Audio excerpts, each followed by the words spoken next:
If you're always the nice one, this is exactly why people take you for granted. You are always there, always available, always the one who shows up. When someone needs a favor, you are the first call. When someone needs to vent, you are the open door. You never say no, you never make it complicated. You just help. And somewhere deep down you have started to wonder, do they actually value me? Or do they just value what I do for them?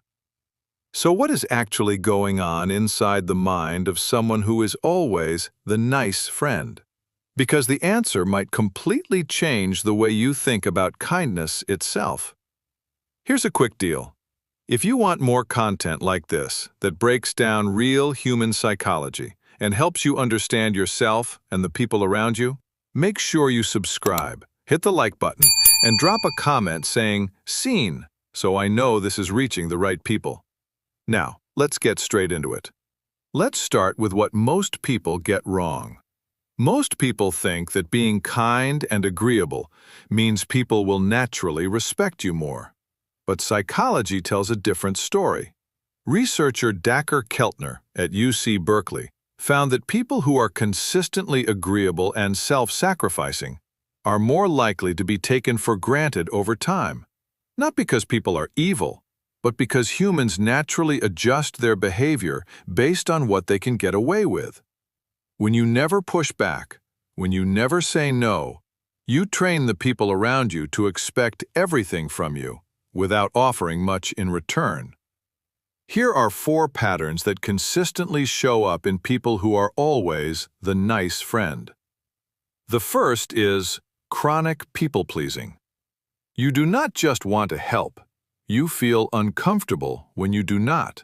Saying no feels like a threat to the relationship itself.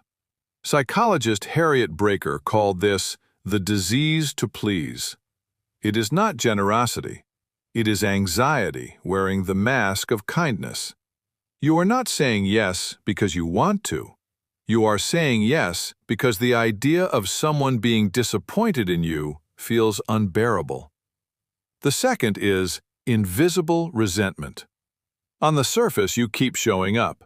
On the inside, something is quietly building.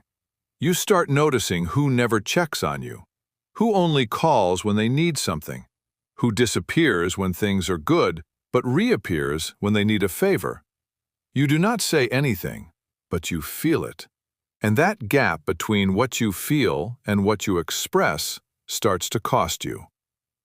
The third is low perceived value. Here is something that feels unfair, but is backed by research.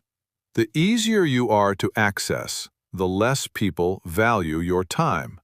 Cialdini's principle of scarcity shows that people place higher value on things that are rare and harder to obtain.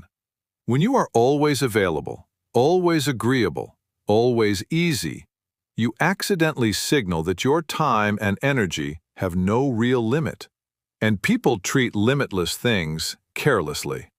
That is just how the human mind works. The fourth is identity built around approval. For a lot of nice friends, being helpful is not just something they do, it is who they believe they are. Their self-worth is connected to how needed they feel, how much they are doing, how much others rely on them. So when they try to pull back, it does not just feel uncomfortable. It feels like losing themselves entirely. Psychologist Carl Rogers called this conditional self-worth. Your value feels real only when others confirm it through their need for you. And maybe that is the most thought-provoking insight of all. Being the nice friend is not the problem. The problem is when niceness becomes a strategy for avoiding rejection instead of a genuine expression of who you are. Real kindness has boundaries. Real generosity knows its own limits. And real friendship does not require you to disappear into it. The people who truly value you will not disappear when you start valuing yourself. And the ones who do disappear, they were never really there for you. They were there for what you gave them. You are allowed to be kind, and you are allowed to be protected at the same time. Those two things were never meant to be in conflict. Drop a comment below. Are you the nice friend in your group? And has this ever cost you? I read every single one. See you in the next one.